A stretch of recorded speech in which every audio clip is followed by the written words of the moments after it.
Hello everybody, this is DigiQualia and thank you very much for joining us. Today we have Alicia Ponzio. So, Alicia, thanks for joining us today. Thanks for having me. Just to start out, can you give us a brief account of your background and what brought you to where you are now as a figurative sculptress? Okay, that would be a long story, but my first interest in art started off when I was very young. I was one of those kids that sort of draws incessantly, horses and flowers and that sort of thing. And I always dreamt of being an artist, but I wasn't really encouraged in that direction. So when I graduated high school, I went off to join the Navy and received a scholarship to go to college and get training as a nurse, and went to the University of Pennsylvania for 4 years.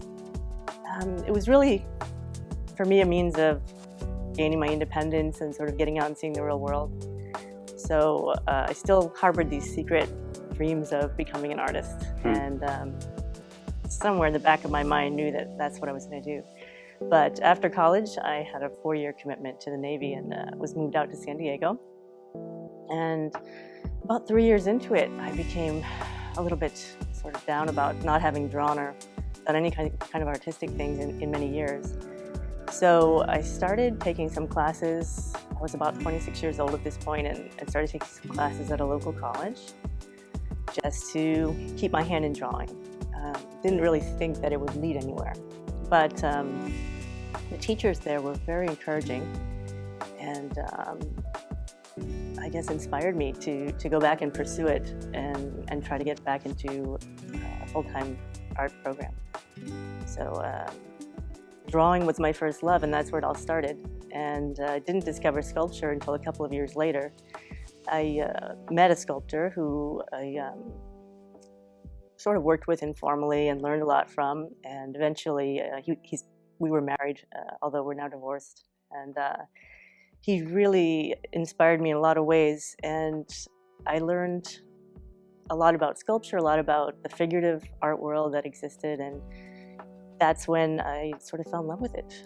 Just assisting him on a couple of projects, maybe playing around with the clay on my own. So I had a sort of realization when I was about 30 that I needed to do this full time, and I couldn't keep it as a hobby anymore. So I discovered the Florence Academy in the back of a Sculpture Review magazine, I think, and waited up till midnight. I was living in California so that I could call them at 9 o'clock in the morning and set up an appointment to go and visit, and flew to Florence for 1 weekend.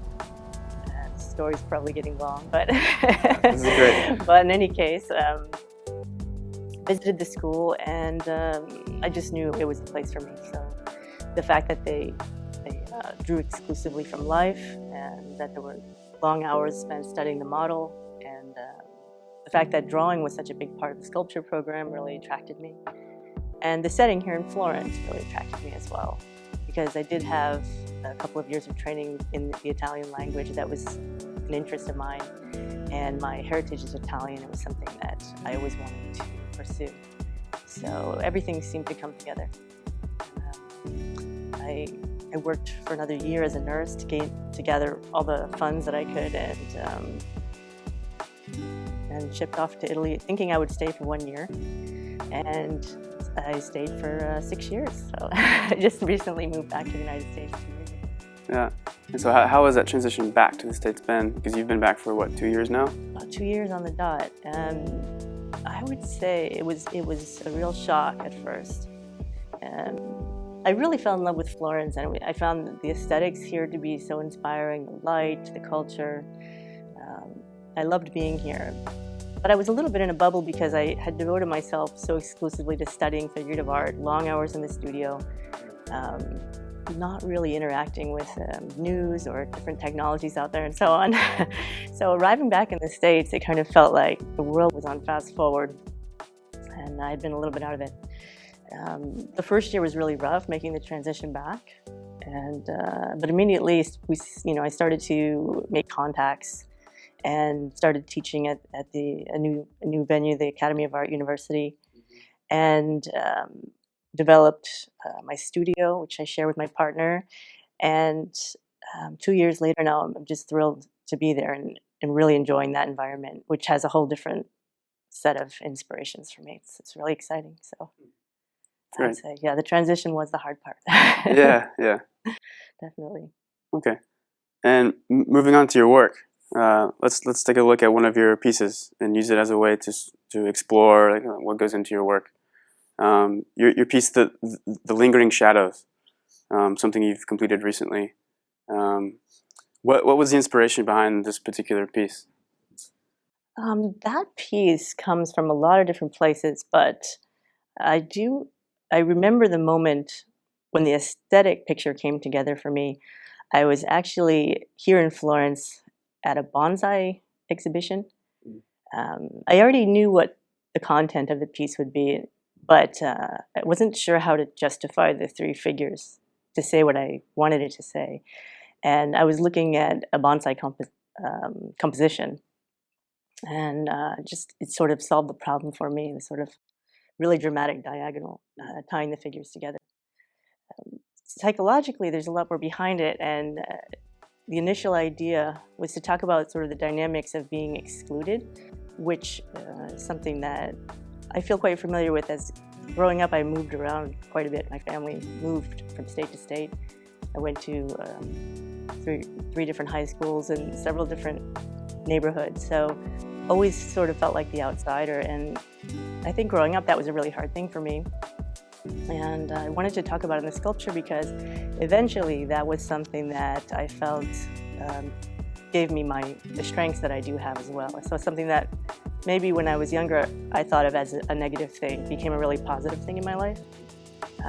So I thought it was sort of a powerful social force, this idea of being outside of a group. So in the grouping, the two women that are above the third figure are mocking or excluding her. And the central figure is in sort of state of bewilderment, feeling sort of on the outside. And that's where the initial idea came from. But the bonsai part was what brought it all together. And so,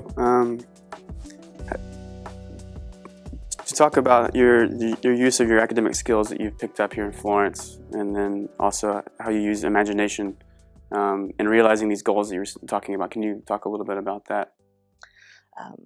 Drawing and sculpting from the imagination is something that I probably wouldn't have attempted before teaching at the Florence Academy, actually. Something that Daniel Graves actually asked me to develop when I was the director of the anatomy program. And I didn't really feel too confident that I could do that. It wasn't something that I had been taught. But one summer, didn't really have the means to hire a model for my next project, and thought, I'm just going to give this a try and start sketching some figures out of my imagination. And really brought a lot together for me. It was an exciting process, very liberating.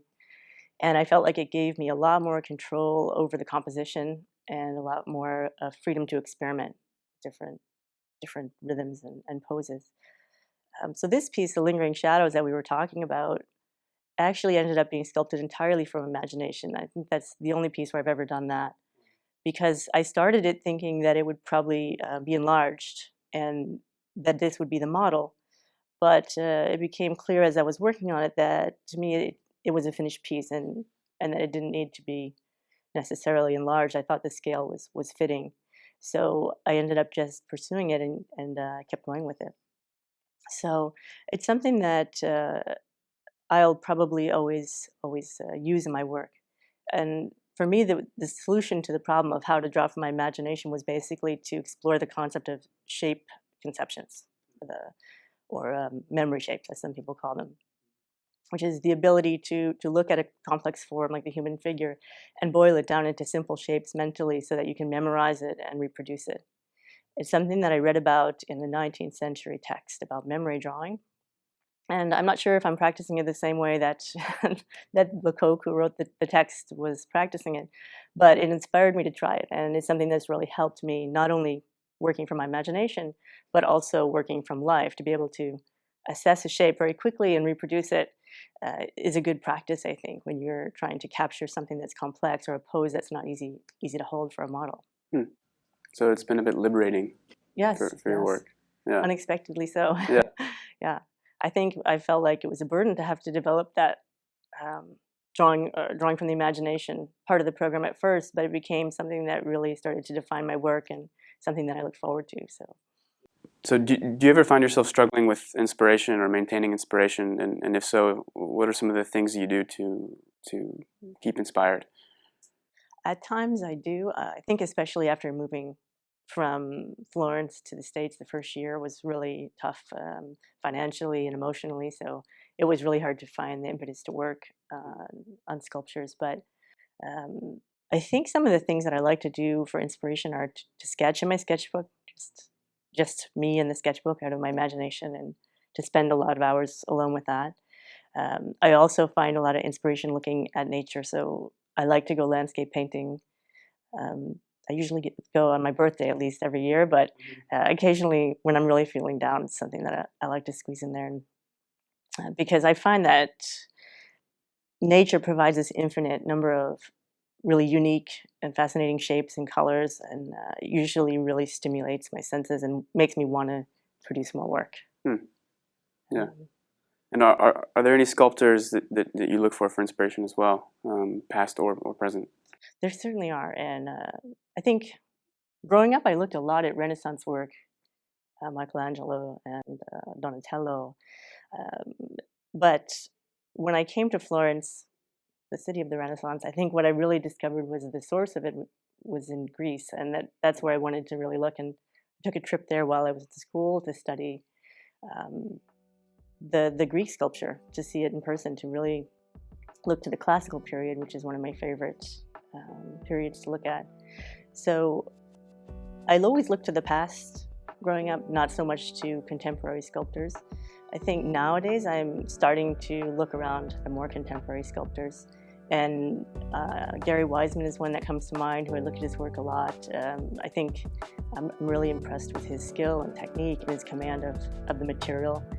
And I also admire Bruno Walpurth a lot for the same reasons, and also just for the sort of peaceful, serene nature of his work. It's very different from my work, and that's why I think it excites me to look at it. Yeah. Seems like he has very different goals. So. Yeah. So when we're talking about these different sculptures from both the past and the present, what do you think makes these sculptures successful, like for you?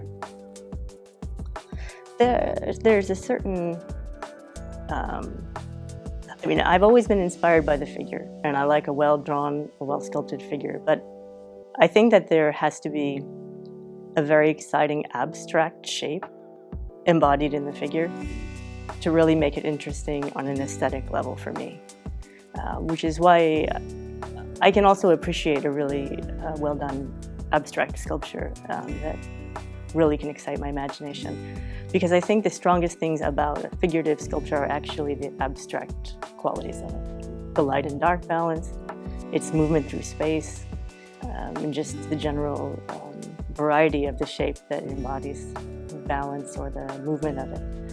But on an emotional level, I feel like that's what helps us connect, the emotional quality of a sculpture. We have to be able to sort of relate to it and feel something from it. I admire people, for example, that can use humor in their sculptures. A contemporary sculptor named Adam Matano comes to mind. He sculpted a giraffe climbing up a tree. Really was impressive to me because it's not something that I'm adept at doing. I think most of my sculptures come from really personal, dark space, and that's just what I choose to express. But I think any sort of emotion that people can relate to really helps them to connect with the sculpture.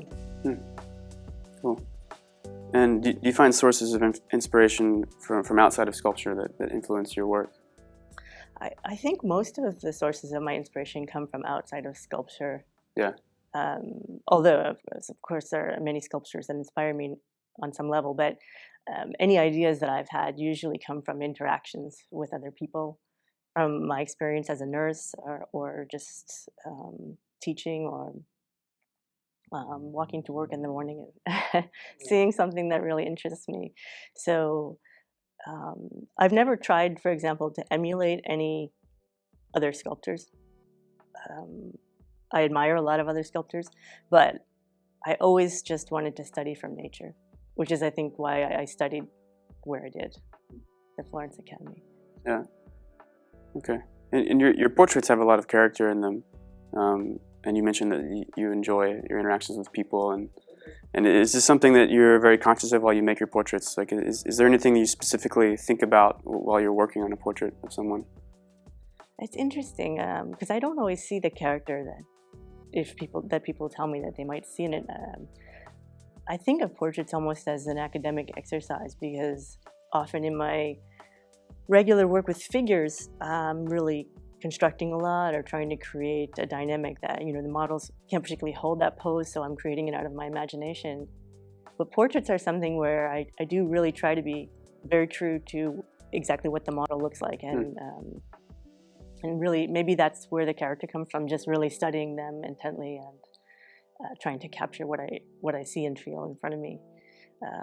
But in a recent portrait, for example, of Irving, he's a really charming man that I met through the Academy of Art University, but he wouldn't stop falling asleep on the model stand. So his neck was constantly, his head was bowed, and I finally decided to just go with it. And I think it just really added to the expression that he was already sort of showing me, and it worked really well for me. But I was just sort of observing what I saw, I guess.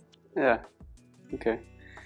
And for those young sculptors or artists in general that have just finished school, and since you just came back from Florence 2 years ago, do you have any advice for those people who are trying to kind of get out into the world and promoting themselves and involving themselves with the contemporary scene? Definitely. I think, how should I put it? The best advice that I can give to people is to, I think you have to, might have to edit some of that out, I'm just thinking here. I think that you have to approach the scene sort of fearlessly and put your work out there. And also, I would say to enter competitions, put your work in places where it might be judged, where you might receive feedback, both positive and negative, and not be afraid. That's the very beginning of your career when you leave school. And maybe the very beginning of mine was when I left the Florence Academy and moved to the United States. Being in a whole new environment was really stimulating to the work too, I think. But when you start to see that there's a larger world out there with people with very different aesthetics, even within the world of figurative art, it really broadens your mind and your horizons and allows you to see yourself from an outsider's point of view. So it's humbling and exciting to see how my work has been received in a whole new environment. Yeah, cool. Okay, well, thank you very much, Alicia. Thank you. For joining us today, and we wish you the best of luck and all the success as you continue on. So thanks a lot. Thanks, it's been a pleasure. Thanks.